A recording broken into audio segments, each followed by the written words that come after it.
عورتوں کا ایک میلہ لگتا تھا خانہ کعبہ کے پاس، صرف عورتیں اکٹھی ہوتی تھی، میلہ لگا ہوا تھا۔ ایک تورات جاننے والا یہودی عالم بھی آیا ہوا تھا، وہ بیویوں کے مجمع پہ نظر ڈال کے کہنے لگا، بیویوں مرد کا کام تو کوئی نہیں عورتوں کے مجمع میں بات کرنا، لیکن میں تمہیں ایک پیغام دینے لگا ہوں، اللہ کے آخری رسول جو مکے میں پیدا ہونے والے ان کے آنے کا وقت قریب آ گیا ہے۔ وہ بیوی بڑی خوش نصیب ہوگی جنہیں ان کی رفاقت ملے گی۔ عورتوں نے جب دیکھا کہ مرد آ گیا عورتوں کے میلے میں تو انہوں نے ڈانٹا جھڑکا، کہا چل اٹھا اپنی کتابیں اور نکل جا۔ حضرت خدیجہ کہتی ہیں باقیوں نے ڈانٹا پر میں نے بات پلے سے باندھ لی، میں نے پلے سے باندھ لی اور میں انتظار کرنے لگی کہ اللہ کرے وہ نصیب میرے ہی ہو، اللہ کرے مقدر میرا ہی کھلے۔ آپ فرماتی میں تسبیح پڑھتی، درود پڑھتی، میں اس زمانے میں جو اللہ کا ذکر جس طرح ہوتا تھا وہ میں شروع کرتی، اور جب فارغ ہوتی تو میں التجا کرتی کہ اللہ میرے نصیبے کھول دے۔ کہتی ہیں آہستہ آہستہ آہستہ آہستہ میں حضور کی تعریف سننے لگی، آہستہ آہستہ تعریف سننے لگی۔ نبی پاک صادق ہیں، امین ہیں، سچے ہیں، دیانتدار ہیں، اس برے اور میلے معاشرے میں بھی وہ سب سے اعلیٰ بھی ہیں اور سب سے اجلے بھی ہیں، وہ سب سے پاکیزہ ہیں۔ میں سننے لگی تعارف، آہستہ آہستہ میں ان کی گرویدہ ہونے لگی۔ ادھر نبی پاک صلی اللہ علیہ وسلم اپنے چچا جناب ابو طالب کے پاس رہتے تھے، قحط آ گیا، حالات بگڑ گئے۔ حضور سید عالم صلی اللہ تعالی علیہ وسلم سے چچا کہنے لگے بیٹے اگر مال تجارت لے کے شام جاؤ تو بڑا نفع کماؤ گے، ہمیں ضرورت بھی ہے، اور اگر ہو سکے تو ختیجہ کا مال لے کے جاؤ۔ نبی پاک نے کہا چچا میں نہیں کہوں گا کسی سے جا کے، میں نہیں کہتا کسی سے جا کے، جو میرے نصیب میں ہوگا میرا رب خود عطا فرمائے گا، میں نہیں کہوں گا۔ مصطفیٰ نے تو نہیں کہا۔ حضرت خدیجہ رضی اللہ تعالیٰ عنہ کہتی ہے میں نے خود اپنی خادمہ کو بھیجا، میں نے کہا جا کے پوچھو تو صحیح کہ میرا مال قبول ہوتا بھی ہے کہ نہیں، پوچھو۔ نبی پاک صلی اللہ علیہ وسلم سے پوچھا، حضرت خدیجہ کی خواہش ہے کہ آپ مال لے کے جائیں، حضور نے قبول کر لیا۔ جناب خدیجہ الکبریٰ رضی اللہ تعالیٰ عنہ کے غلام تھے، میسرہ ان کا نام تھا، جناب خدیجہ نے ان کو ساتھ بھیجا۔ فرمایا تین باتیں ارشاد فرمائی، ایک تو فرمایا سارا رستہ غور سے دیکھنا میرے نبی کے ساتھ کیا معاملات درپیش ہوتے ہیں، ابھی اعلان نبوت نہیں کیا، فرمایا ذرا غور کرنا، میرے مصطفیٰ کا مطالعہ کرنا اور مجھے واپس آ کے سبق سنانا، وہ جو تم نے چہرہ بددعا کی تلاوت کی ہو ذرا مجھے واپس آ کے سنانا، جنہاں نے دل بر جانی ڈٹھا ہو اکھیاں ہی تک لیاں، تو ملے ہو تے ساجن ملیا ہوں ناساں لگ پئیاں، ذرا جا کے نا تلاوت کرنا اور مجھے دکھ۔ اور دوسرا فرمایا تم میرے غلام ہو تو مصطفیٰ کے بھی غلام بن کے رہنا، میں سنتی ہوں کہ کردار کے، افکار کے، نظریات کے، عظمت کے بلند و بالا، وہ جیسے کہے ویسے کرنا۔ اور تیسری حضرت خدیجہ نے نصیحت فرمائی، فرمایا محمد ابن عبداللہ صلی اللہ علیہ وسلم کی رائے سے اختلاف نہ کرنا، یہ چلتے ہوئے معاہدہ کیا، جو وہ کہہ دے سو کر جانا۔ غلام کہتے ہیں میں ساتھ گیا، باتیں میں نے سن لی، لیکن جب سفر شروع ہوا نا ابھی چند منزلیں طے ہوئی تھی، میں نے کہا خدیجہ آپ نے کیا نصیحت کرنی تھی، ان کے ساتھ جو رہے گا وہ ان کا غلام ہی بن جائے گا، ان کے ساتھ جو رہے گا تو اجے میرا محبوب نہیں ڈٹھا جن ویکھ کے چند شرماوے، جے رکھے ہاتھ پھلاں وچ ہاتھ نال پھلاں رل جاوے تے ادھی راتی چند چڑھ جاندے جدوں جلوہ فرماوے۔ فرمایا جو بھی ساتھ رہتا غلام ہو جاتا۔ میسرہ کہتے میں گیا، تجارت شروع ہوئی، کہتے ہیں نبی پاک صلی اللہ علیہ وسلم جب منڈی میں پہنچے تو لوگ قسمیں اٹھا اٹھا کے مال بیچ رہے تھے۔ اللہ کے محبوب جب گئے نا تجارت کرنے تو ایک آدمی کہنے لگا چلو معاذ اللہ بتوں کے نام تھے لات و منات، کہنے لگا لات کی، عزا کی، منات کی قسم اٹھاؤ، تو نبی پاک فرمانے لگے ان کی قسم اٹھاؤں جن کا میں نام لینا بھی پسند نہیں کرتا، ابھی اعلان نبوت نہیں کیا، اور فرمایا ویسے بھی میں قسم دے کے مال نہیں بیچتا، خریدنا ہے تو خریدو، نہیں خریدنا تو نہ خریدو۔ کہتے ہیں لوگ قسمیں اٹھا اٹھا کے پیچھے جاتے تھے، پر میرے نبی جس سے رخ پھیرتے تھے وہ نبی پاک کے پیچھے ہو جاتا تھا، ماتے کئی گنا زیادہ نفع کمایا۔ ہم رستے میں تھے، حضور ایک درخت کے نیچے آرام کرنے لگے، ایک عیسائی راہب غار میں بیٹھا تھا، نکل کے آ گیا، مجھ سے کہنے لگا مجھے وہ جانتا تھا، میں سرا یہ کس کو ساتھ لائے، یہ کون ہے؟ میں نے کہا اہل قریش کے ایک معزز آدمی ہے۔ کہنے لگے یار جس درخت کے نیچے یہ لیٹے ہوئے ہیں یہاں عام آدمی نہیں لیٹ سکتا، یہاں وہی لیٹے گا جو اللہ کا سچا رسول ہوگا۔ یہاں دوسرا کوئی لیٹ ہی نہیں سکا. یہ رسول ہے، ان کا خیال رکھنا. کاش میں اس وقت تک زندہ رہوں جب یہ نبوت کا اعلان کریں. میسرہ کہتے ہیں میں غلام ہو گیا. نبی پاک صلی اللہ علیہ وسلم کی ادائیں مجھے بھانے لگیں. جب واپسی پہ نکلے تو گرمی بڑی شدید تھی. فرماتے ہیں جب دھوپ تیز ہوتی تو بادل کا سایہ آ کے حضور پہ سایہ کر دیتا. بادل کا ٹکڑا نبی پاک پہ. میرے نبی پاک سے صحابہ نے پوچھا حضور آپ کب نبی تھے؟ فرمایا ابھی آدم کی مٹی گوندی جا رہی تھی. ابھی آدم کی مٹی گوندی جا رہی تھی، میں تب بھی اللہ کا رسول تھا. میرے بھائی نبی رحمت سید عالم صلی اللہ علیہ وسلم کے غلام حضرت ختیجہ کے غلام کہتے واپس آیا. اور پہلے بھی کئی دفعہ حضرت ختیجہ کا مال گیا تھا، بڑے نفع آئے تھے، پر جو نفع اس سال آیا وہ پہلے کبھی نہیں آیا تھا. کہتے ہیں مجھ سے حضرت ختیجہ کی سہیلی بھی بیٹھی تھی، میں بھی آ گیا. اور جناب ختیجہ کی سہیلی کہنے لگی چل مال کے بارے میں کچھ بتا، کتنا بکا؟ میں نے کہا مال چھوڑو، مصطفیٰ کی سنو. اور پھر کہتی چلو ٹھیک ہے، بادل سایہ کرتا تھا، چلو ٹھیک ہے. تم سے راہب نے پوچھا تھا یہ صحیح ہے، انہوں نے تیری سارے رستے بڑی خدمت کی، تیرا بڑا خیال رکھا، پر یہ بھی بتا تجارت کیسے ہوئی؟ تو میں سر کہنے لگا زندگی میں نے بھی ساری گزار دی ہے، پر اس رسول کے ساتھ 4 دن ہی گزارے ہیں. حد ہو گئی مجھ سے، اور کچھ نہ پوچھو، اور کچھ نہ پوچھو. آ میرے دل آمنہ کے لال کی باتیں کریں، اور کچھ نہ پوچھو، بس ذکر ان کا چھیڑیے ہر بات پر، اور چھیڑنا شیطان کا عادت کیجئے. بس مجھے حضور کے تذکرے بیان کرنے ہیں، ذکر مصطفیٰ کرنا ہے. حضرت ختیجہ الکبریٰ بڑی متاثر ہوئی. کہتی ہیں مجھے درجنوں لوگوں نے پیغام نکاح دیا تھا، پر میں نے سنی نہیں تھی. میں نے نفیسہ کے ہاتھ پیغام بھیجا. میں نے کہا میری عمر 40 سال ہے، ان کی 25 سال ہے، اور میرا احوال اور طرح کا ہے. وہ شہنشاہ ہے، جا کے پوچھو تو صحیح، بھلا میں قبول ہوتی ہوں؟ پوچھو. نفیسہ کہتی ہیں میں آئی تو وہ خاتون جن کے لیے لوگ بڑے بڑے قریش پیغام دیتے تھے، پیغام لے کے آئی. تو رسول پاک نے عجیب رنگ بیان کیا اپنی سیرت کا. جب میں پہنچی میں نے کہا ختیجہ نکاح کرنا چاہتی ہیں؟ نفیسہ کہتی ہے میرا خیال تھا کہ کوئی اور ہوتا تو کرسی سے اٹھ کھڑا ہوگا، فوراً کہے گا اچھا جلدی کرو بات کرو. جب میں نے آ کے کہا نا حضور ختیجہ نکاح کرنا چاہتی ہے، تو نبی پاک نے میری طرف دیکھا، فرمایا وہ کہتی ہیں کہ تم کہتی ہو؟ کہا وہ کہتی ہیں.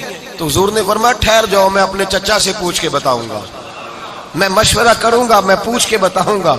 او بھائی نبی پاک سوائے خدا کے کسی کے پابند نہیں، لیکن میرے مصطفیٰ نے اپنی امت کو یہ درس دیا ہے کہ جو بڑوں کے شفقت کے سائے میں چلتا ہے اللہ اس کی مدد فرمایا کرتا ہے. تجھے کیا پتا تیرا اچھا بھلا کس بات میں؟ کہا نکاح کرنا چاہتی ہوں. فرمایا چچا سے پوچھ کے بتاؤں گا. ختیجہ رضی اللہ تعالیٰ عنہ کہتی ہیں انہوں نے پوچھا. جناب ابو طالب کہنے لگے یہ تو خوش قسمتی ہے کہ ہمیں ایسی بہو مل جائے جس کے کردار میں، افکار میں، نظریات میں اتنی نفاست ہو. مصطفیٰ کریم کے ساتھ نکاح ہوا، قربان جائیں. حضرت ختیجہ الکبریٰ کی شادی ہوئی تو بھائی بڑا مشکل ہوتا ہے، بڑا مشکل ہوتا ہے اپنے آپ کو ڈھالنا. لیکن جناب ختیجہ کی زندگی اٹھا کے دیکھو، میں یہ نہیں کہہ سکتا وہ کروڑ پتی تھی، ارب خرب کی میں بات ہی نہیں کر سکتا. اور 20 نوکرانیاں تھیں ان کے پاس، درجنوں ان کے پاس غلام تھے. لیکن جب رسول اللہ کے دروازہ نور پہ آئی ہیں، انہوں نے میرے نبی کے گھر میں جھاڑو بھی دیا ہے، انہوں نے حضور کے کپڑے بھی دھوئے ہیں، انہوں نے رسول اللہ کے لیے اپنے ہاتھوں سے کھانا بنایا. انہوں نے دیکھا کہ نبی پاک صلی اللہ علیہ وسلم کو دولتوں سے، تجارتوں سے، سرمایے سے پیار نہیں، جتنی دولت تھی شام کو لا کے قدموں میں رکھ دی. کا میری ہر شے آپ کی ہے تو میری ہر شے ہی آپ کی ہے. حضور نے ساری چیزیں دے دی اللہ کے رستے میں، ہر چیز نبی پاک نے دے دی. حضرت ختیجہ الکبریٰ کا حال یہ تھا کہ ایک جوڑا رہ گیا، کئی جگہ سے پیوند لگے ہوئے، میں گڈی ہاتھ ڈور سجن دے او جنج رکھے اونج رہنا، واجب نہیں جے وچ شریعت مندہ قسم نو کہنا. بس ٹھیک ہے جس حال میں محبوب راضی ہیں. کہا ہر چیز قدموں میں رکھ دی اور حضور کے ہر رشتے کا خیال کیا، نبی پاک کی ہر خواہش کا. عورتیں بالخصوص میری بات پہ توجہ کریں جو عرض کرنے لگا ہوں. آگ لگی ہوئی ہے گھروں میں، فساد ہے، لڑائی ہے، جھگڑا ہے، دنگا ہے، یہ تیرا رشتہ دار وہ میرا رشتہ دار. حضرت حلیمہ سعدیہ رضائی ماں ہے، جب تشریف لائیں تو مصطفیٰ کریم نے فرمایا خدیجہ یہ میری اماں ہے. جناب حلیمہ سعدیہ کہتی ہیں میں گھر میں رہی، میری خدمت کی، مجھے کھانا پکا کے دیا، بستر بچھا کے دیا، کپڑے لے کے دیے، اور جب میں جانے لگی تو کہنے لگی آپ میرے مصطفیٰ کی اماں ہیں، پہلی دفعہ آئی ہیں، تھوڑا سا تحفہ نہ دے دوں؟ میں نے کہا جیسے مرضی. حضرت حلیمہ کہنے لگی تو جناب حلیمہ سعدیہ کو 40 بکریاں اور 1 اونٹ تحفے میں عطا فرمایا. اور یہ جو بی بی آ کے مالی بنی ہے نا آج، جس درخت کی چھاؤں میں تو بیٹھی ہوئی ہے نا، اگر تو سمجھے تو اصل احسان اس ماں کا ہے جس نے یہ پروان چڑھا کے تجھے دیا ہے. اصل نیکی اس اماں کی ہے جس نے تیرے سر پہ یہ سرتاج رکھا ہے، اور تو اس ماں کو ہی بھول گئی ہے. اور شکوہ بہو سے نہیں، شکوہ اس بیٹے سے ہے، بیٹے سے ہے جو علیحدہ بھی ہونے لگا تھا تو اماں سے علیحدہ ہو گیا ہے. اس نے سوچا ہی نہیں کہ ماں کے ہاتھ اٹھ جائیں تو عرش کا مالک کہتا ہے فرشتوں سے کہ پیچھے ہٹ جاؤ، ماں اور باپ اولاد کے لیے جو مانگے گے میں فوراً عطا کروں گا. حضرت خدیجہ کے بھائی نہیں تھے، نبی پاک صلی اللہ علیہ وسلم کے سسر حیات نہیں تھے، 2 بیٹے تھے حضرت خدیجہ کے، اور وہ دونوں بیٹے پچھلے خامن سے تھے. ذرا عقل کی کسوٹی پر تولیے گا کہ کسی بی بی کے بیٹے ہوں اور پچھلے خامن سے ہوں، اس آدمی کا رویہ کس طرح کا ہوتا ہے. لیکن میرے رسول پاک کا رویہ اس طرح کا تھا. میں آپ کو سیرت کی کتابوں سے امام حلبی نے، کستلانی نے، صاحب فتح الباری نے لکھا ہے رسول کائنات سید عالم صلی اللہ علیہ وسلم سوئے ہوتے تھے اور جاگو اور سنو، اللہ کرے حضرت خدیجہ کا میرے نبی سے رشتہ اور میرے نبی کا حضرت خدیجہ کا رشتہ ہماری سمجھ میں آ گیا تو سمجھ لو ہمارے گھر جنت بن جائیں گے، روشنی پھیل جائے گی. سمجھو اور سیکھو. حضرت عائشہ صدیقہ فرماتی ہیں نبی پاک سو جاتے تھے نا دوپہر کو تو کہتی تھی مولا علی سے لے کر ابو بکر صدیق تک کسی کی طاقت نہیں ہوتی تھی حضور کو آ کے بیدار کرے، سوء ادب سمجھا جاتا تھا. اور میں ایک جملہ آگے بڑھا کے کہوں گا، میں کہوں گا اماں جی آپ تو مولا علی سے لے کر ابو بکر صدیق تک فرماتی ہے نا، ہمارا تو عقیدہ یہ ہے کہ مصطفیٰ سو جائے تو جبریل بھی نہیں جگا سکتے، وہ بھی نہیں آ سکتے، وہ بھی ہاتھ باندھے کھڑے ہیں کہ مولا کیسے جگاؤں. حضرت جبریل بھی نہیں جگا سکتے. لیکن حضرت عائشہ صدیقہ فرماتی ہیں میں تھی مدینے میں، میں مدینے میں حضور کے گھر میں تھی، نبی پاک میرے گھر میں موجود تھے اور سید عالم سوئے ہوئے تھے. حضرت خدیجہ کے پچھلے خامند کے بیٹے جناب حالہ آ گئے اور وہ مسجد میں آ کے بولے، مسجد میں توجہ کرنا، مسجد میں بولے، انہوں نے مسجد میں آ کے پوچھا کہ نبی پاک کہاں ہے، مسجد میں. تو جناب عائشہ صدیقہ فرماتی ہیں حضور سوتے ہوئے بیدار ہو گئے. حضور طامت سمیٹی، فوراً سر کے اوپر کپڑا رکھا. میں نے کہا حضور کہاں جا رہے ہیں؟ فرماتی ہیں میں نے 1 دفعہ پوچھا تو حضور نے 3 دفعہ فرمایا میرا حالہ آ گیا ہے، میرا حالہ آ گیا ہے، میرا حالہ آ گیا ہے، خدیجہ کا بیٹا آ گیا ہے. میرے رسول پاک صلی اللہ علیہ وسلم نے بی بی کے رشتوں کا جو تقدس بیان کیا اس کو سمجھیے. فرمایا حالہ آیا ہے، بیدار ہو کے خود تشریف لے گئے. اور یہ تو حالہ تھے نا، بڑے بیٹے حضرت خدیجہ کے سب سے، ان کا نام ہند تھا. اور حضرت ہند سے کوئی بندہ تعارف پوچھتا نا، نبی پاک کا جو حلیہ ملتا ہے نا کتابوں میں، سیرت کی کتابوں میں، حضور کا مکھڑا کیسا تھا، مکھ چند بدر شاشانی ہے، متھے چمک دی لاٹ نورانی ہے، کالی زلف تیاک مستانی ہے، مخمور اکھی ہیں مد بریاں. یہ جو حضور کا حلیہ ملتا ہے نا یہ حضرت ہند کا بیان کیا ہوا ہے. وہ بیان کیا کرتے تھے کہ نبی پاک کی آنکھیں کیسی تھی، حضور کے جلوے کیسے تھے. وہ بیان حضرت خدیجہ کے بیٹے ہیں. کوئی ان سے پوچھتا کہ بڑے راضی رہتے ہو ہند، بڑے راضی رہتے ہو، تو حضرت ہند کیسے راضی کیسے نہ رہوں، راضی کیسے نہ رہوں. میرے بھائی کا نام علی المرتضیٰ ہے، بہن کا نام فاطمہ الزہرا ہے، ماں کا نام خدیجہ الکبریٰ ہے اور باپ کا نام محمد مصطفیٰ ہے، میں راضی کیسے نہ رہوں. حضرت خدیجہ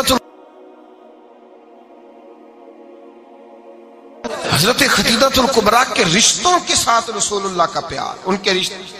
کنز المال میں حضرت عائشہ صدیقہ کی حدیث ہے، جناب عائشہ فرماتی ہیں دوپہر کو حضور آرام کرتے تو کوئی آیا نہیں کرتا تھا. ایک دن ایک بوڑھی آ گئی دروازے پہ، اس نے چھڑی پکڑی ہوئی ہے. کہتے ہیں وہ اندر آئی تو نبی پاک بڑی تیزی کے ساتھ اٹھے، حضور سید عالم نے قریب بٹھایا. دیر تک حضور باتیں کرتے رہے، دیر تک گفتگو ہوتی رہی. فرماتے ہیں حضور نے اسے کوئی اضافی وقت دیا. عام صحابہ اس وقت آتے نہیں تھے, حضور کے آرام کا وقت تھا, اضافی وقت دیا نبی پاک نے. اور فرماتے ہیں جب وہ جانے لگی تو نبی پاک نے تحفے بھی عطا فرمائے. اور پھر ایک غلام سے, حضرت بلال سے یا کسی غلام سے فرمایا کہ ساتھ جاؤ اور گھر چھوڑ کر کے آؤ. نبی پاک صلی اللہ علیہ وسلم نے اعزاز دیا. حضرت عائشہ صدیقہ فرماتی ہیں دیر تک ملاقات بھی, تحفے بھی, انفرادی ملاقات. بعد میں نبی پاک صلی اللہ علیہ وسلم لیٹ گئے. میرے دل کے اندر خیال آیا کہ حضور جائیں گے اور جب رات کو واپس آئیں گے تو پھر میں پوچھوں گی کہ حضور یہ بی بی کون ہے, حضور اب آرام کر رہے ہیں. فرماتی ہیں میرا خیال تھا کہ یہ سوال شام تک میرے ذہن میں رہے گا کہ یہ کون ہے, آپ نے بڑا اعزاز دیا, دروازے تک چھوڑنے گئے. حضرت عائشہ صدیقہ فرماتی ہیں میں سوچ رہی تھی آرام کر رہے ہیں, اور میں نے جیسے ہی نگاہ ڈالی تو حضور تو گہری سوچ میں گم ہے, نبی پاک سوچوں میں گم ہے اور بے آنکھیں کھلی ہوئی. فرماتی ہے میں قریب جا کے بیٹھی, قدموں پہ ہاتھ رکھا. میں نے کہا محبوبہ یہ بی بی کون تھی, اتنی دیر آپ نے ملاقات کی اور وہ چلی گئی ہے تو ابھی خیالات ہیں, تصورات ہیں. فرماتی ہے میں نے پوچھا تو مصطفیٰ کی آنکھوں میں آنسو آ گئے. نبی پاک رو دیے, اٹھ کے بیٹھ گئے. میں نے کہا حضور کیا ہوا, میں نے تو آپ کو پریشان کر دیا, میں معذرت چاہتی ہوں. حضور نے فرمایا عائشہ ایسی کوئی بات نہیں, اس بی بی کے بارے میں پوچھتی ہو جسے میں نے زیادہ عزت دی ہے, زیادہ پیار کیا ہے, ذرا زیادہ اس کے ساتھ میں نے توجہ کی ہے. ہاں یا رسول اللہ میں نے انفرادی رنگ دیکھا ہے, روٹین سے بڑھ کر آپ نے محبت فرمائی. تو میرے مصطفیٰ نے فرمایا یہ جو عورت آئی تھی نا, جو میرے پاس بیٹھی رہی ہے, یہ میری زوجہ جناب ختیجہ کی سہیلی ہے, یہ حضرت ختیجہ کی سہیلی ہے, جناب ختیجہ کی سہیلی.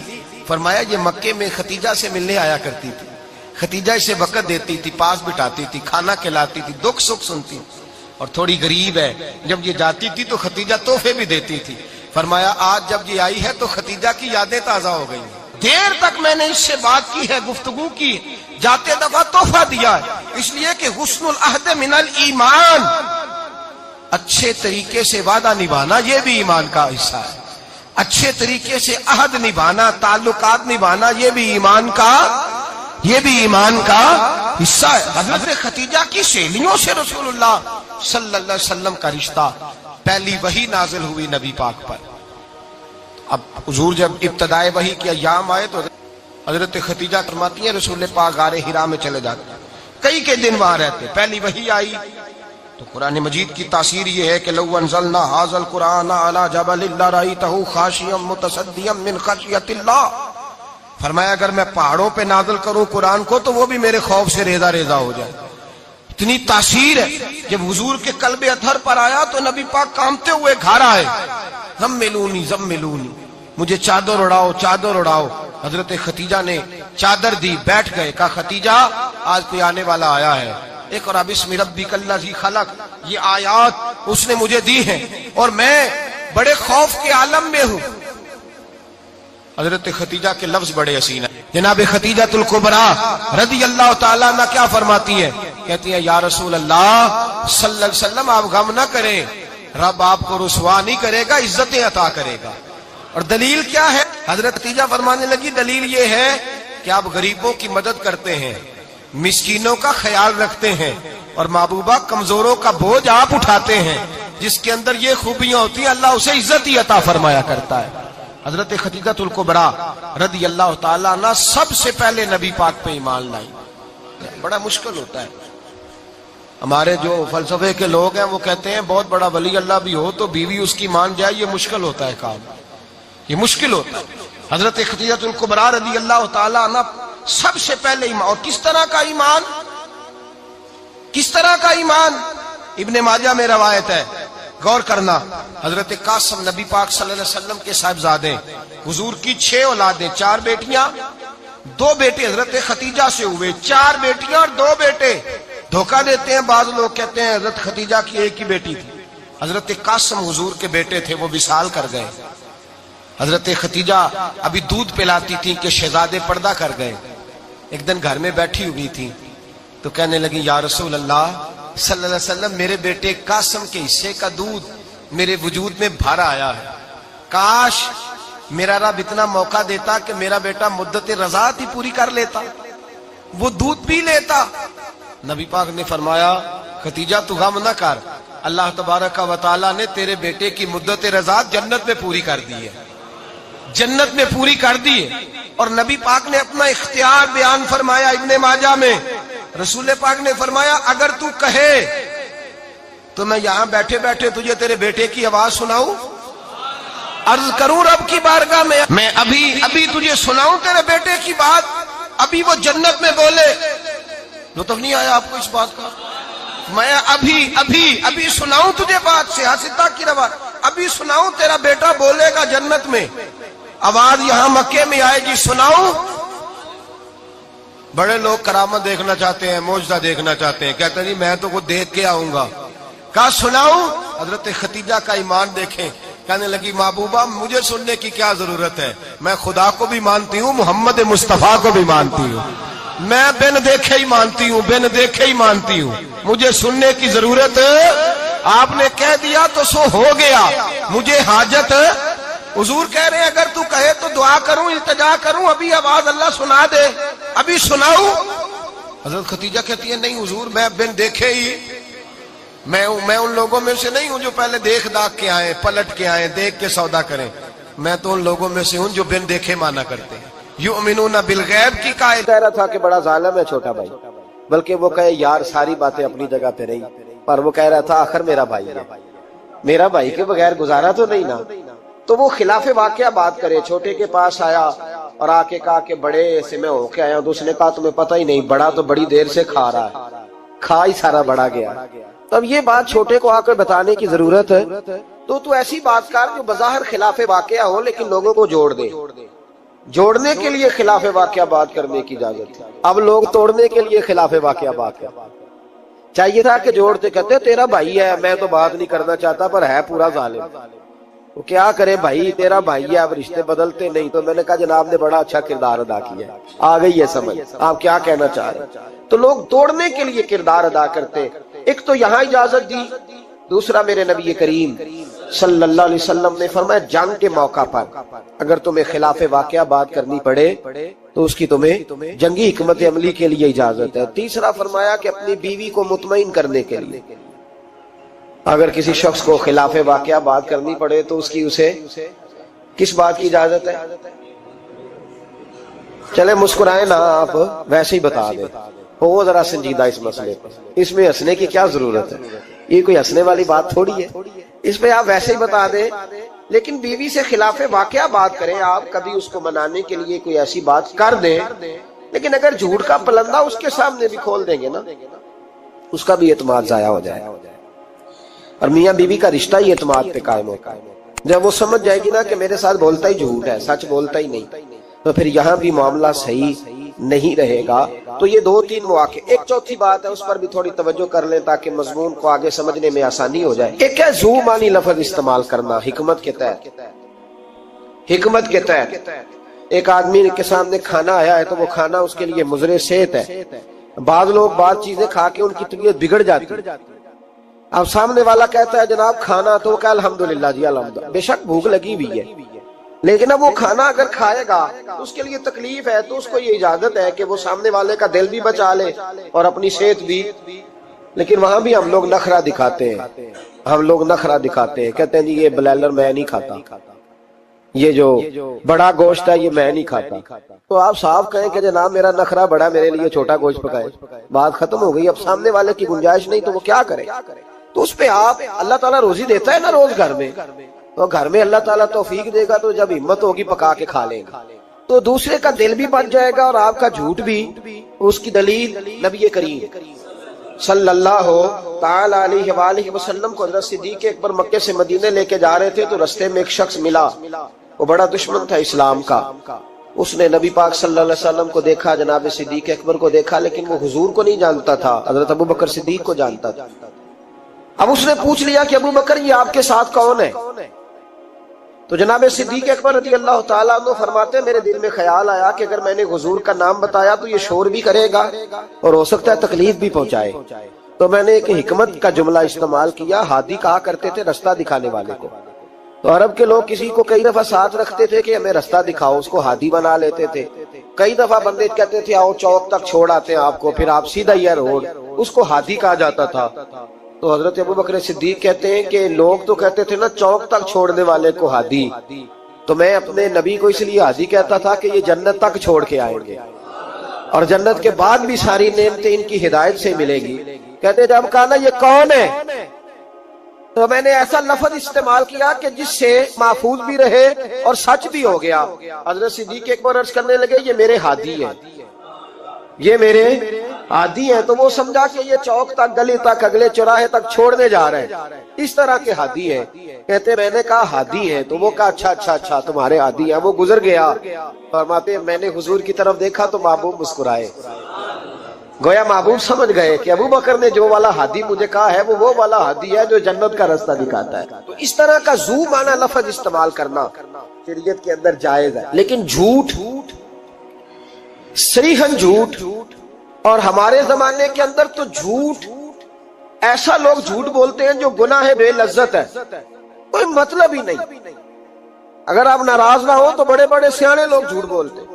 اب تو لوگوں نے گناہوں کے نام بدل لیے۔ میں اکثر کہتا ہوں کہ اب چگلی کا نام لوگوں نے گپ شپ رکھا ہے، آؤ تھوڑی دیر گپ شپ کرے، محلے کے 4-5 معزز لوگوں کی پگڑیاں اچھالیں، یہ گپ شپ ہے ہماری۔ اور جھوٹ کا نام بدل کے ہم نے بہانہ رکھ دیا ہے۔ بیوی کہتی ہے میں نے شوہر سے بہانہ کر دیا، ورنہ کہتا ہے تو کچھ لوگ بس میں نے بہانہ کر دیا، تو بھائی تو صاف کہہ میں نے جھوٹ بولا ہے، اس کا نام بدل کے بہانہ کیوں؟ اور بلا وجہ کا جھوٹ، بلا وجہ کا دوست بیٹھے یارانہ ہے، جھوٹ بول رہے ہیں، وہ 6 کروڑ آیا تو 9 کروڑ نکل گیا، تو وہ ابا جی لائے وہ جگہ خرید کے، تو میں نے کہا نہیں ڈیفینس والی نہیں مجھے پسند، میں تو وہ بیریا ٹاؤن والا مکان خریدوں گا۔ تو یہ جھوٹ کس پہ روب ڈال رہے؟